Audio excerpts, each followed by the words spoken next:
we say, Orwell was an incomparable observer of everyday English life, and so we assume that he must always have been in some central position in relation to it. But take it as it was lived. Here's a boy who is sent to a private preparatory school, he's then on to Eton. He always says he's comparatively poor at Eton, but to be comparatively poor at Eton is still not to be anywhere near the centre of English society. He then goes into the Imperial Police, where his colleagues later say they noticed nothing particularly unusual about him. Now, what is often not realized is that really you can go through those very closed, structured communities and know nothing about the life of the majority of your fellow countrymen.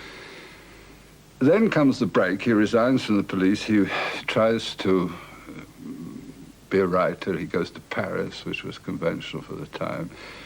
Partly out of sheer shortage of money, he drifts to casual work and is meeting the poor at the other end of the social spectrum, and then he comes back to England and tries to make the same exploration.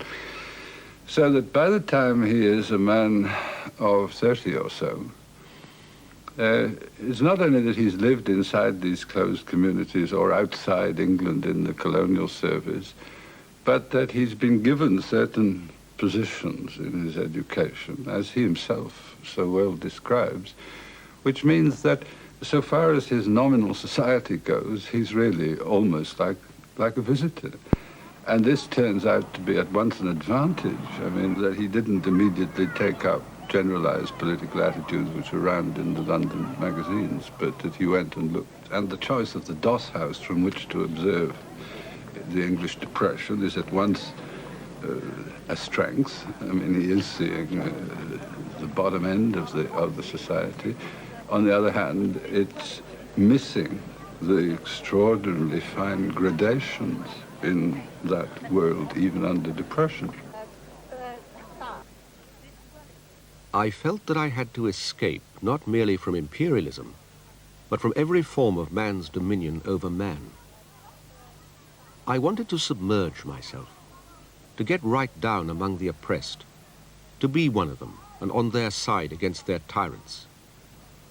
It was in this way that my thoughts turned towards the English working class. It was the first time that I'd ever been really aware of the working class. And to begin with, it was only because they supplied an analogy.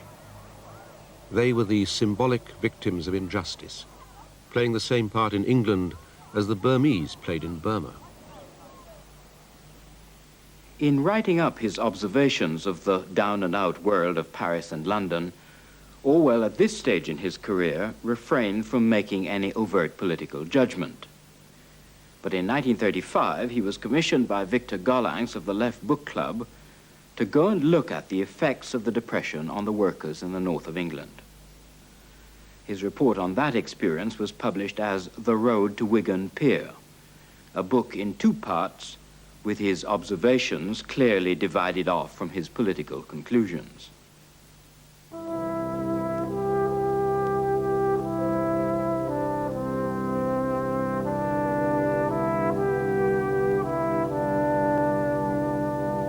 The first half of Wigan Pier is very interesting in that it is a conscious exploration of what he sees as relatively unknown country. It's the way people used to say they'd discovered somewhere, you know, when the first explorer arrived.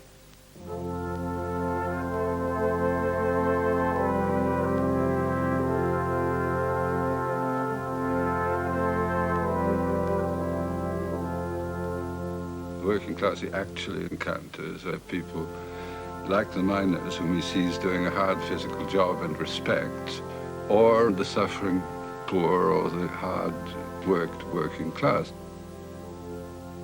It is brought home to you, at least while you are watching, that it is only because miners sweat their guts out that superior persons can remain superior. You and I and the editor of the Times Literary Supplement and the Nancy Poets and the Archbishop of Canterbury and Comrade X, author of Marxism for Infants, all of us owe the comparative decency of our lives to poor drudges underground blackened to the eyes with their throats full of coal dust, driving their shovels forward with arms and belly muscles of steel.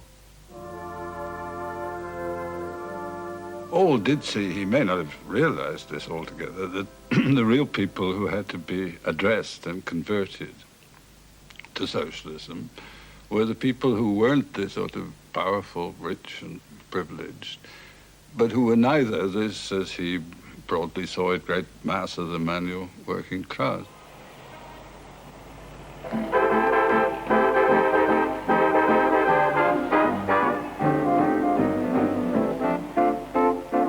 He sets himself really to convert what he thinks is the stranded middle class in his own position. There's nothing to lose but your H's, you know.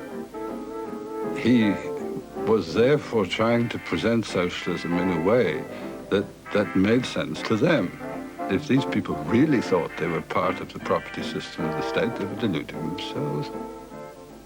Yet the one prejudice they had was against this working class, which, you know, would come up and swamp them. He was arguing, if only socialism weren't presented in this sort of alien way, these are the people who would see that it made sense for them too.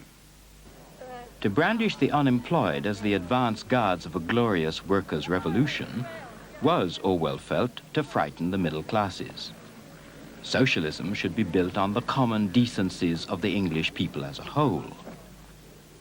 But although Orwell didn't agree with many fellow travelers as to political strategy, he did agree with their belief in the imminent downfall of capitalism. The paradox that you've got to produce, as it were, in the minds of the marginal English middle class, an idea of socialism which depends on an idea of Englishness and decency, and socialism as the political expression of this decency, with the working class having no particular input, and with theory, history, the values are there, and it's a great problem why they haven't been actualized before, but now with the danger of fascism and the experience of poverty, it's about time we all became socialists because it's the only decent thing to do. It's as simple as that. The importance of Spain in Orwell's development is very great because he goes with this problem, really, in the face of depression and the rise of fascism. Why aren't all decent people socialists? He then goes to very overt, not just class struggle, but civil war. And at first with the assumption that there's a group of good people who are Democrats, if not socialists, but Democrats, and in a way constitutionalists. And on the other hand, there are the fascists and the militarists and the obscurantists and this.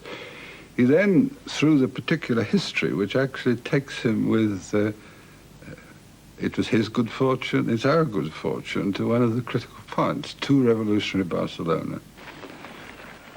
Orwell joined the POUM, an unorthodox Marxist group who were under the protection of the anarchist wing of the Republican government. In Barcelona, these groups had undertaken a workers' revolution, toppling the capitalist structure in Catalonia, and thus, as they saw it, undermining the basis for any fascist takeover. Here at last, he was part of something which he could accept was bigger than himself and feel positively towards, rather than, as he usually felt about institutions, that they were all smelly little orthodoxies getting after your mind. One had been in a community where hope was more normal than apathy or cynicism, where the word comrade stood for comradeship and not, as in most countries, for humbug.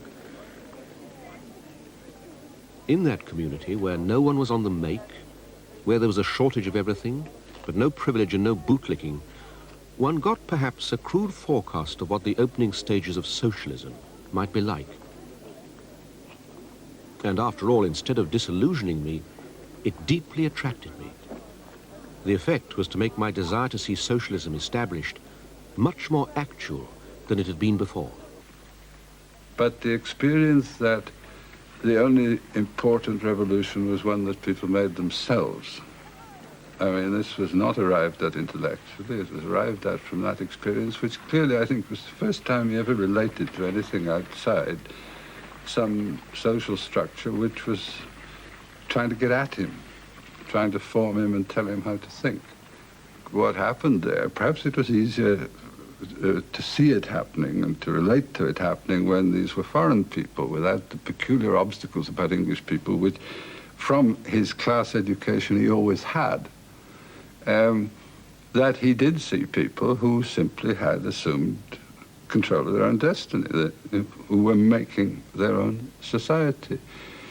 And this gave a much deeper content to the socialism than what is, after all, as it were, a kind of liberal sympathy in the sense you should have a decent, fairer society, socialism in those terms, of the Road to Wigan Pier, or indeed of some later versions. This is hitting a world where if you set out just to be fair and decent, I mean, you are going to get shot or you are going to get jailed.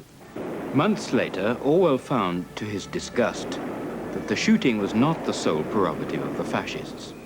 On returning from the front lines, he found that the POUM had been outlawed and its members were being hunted down, as indeed he was himself.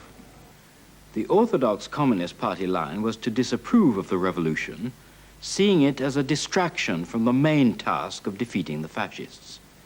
It wanted a popular front of left and center parties and to leave the revolution until later. With most of the arms from Russia being channeled through the party, the communists were naturally able to impose their view.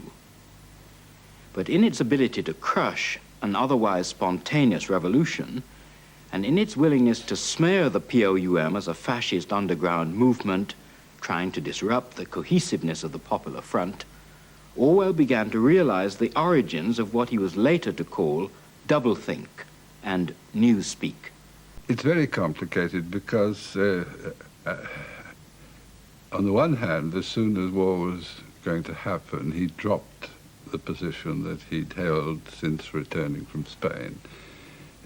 He dropped the idea of organizing revolutionary underground cells and so on.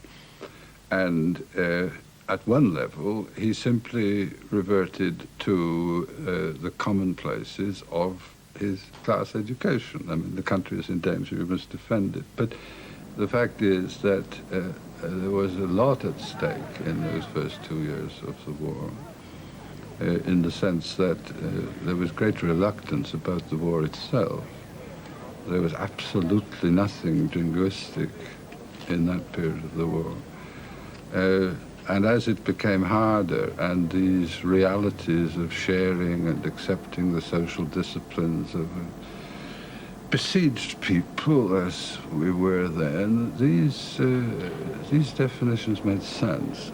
In the circumstances, all one could do was to support the war and hope that the mere necessities of war, the inevitable drift towards a centralized economy, and a more equal standard of living would force the regime gradually to the left and allow the worst reactionaries to be levered out.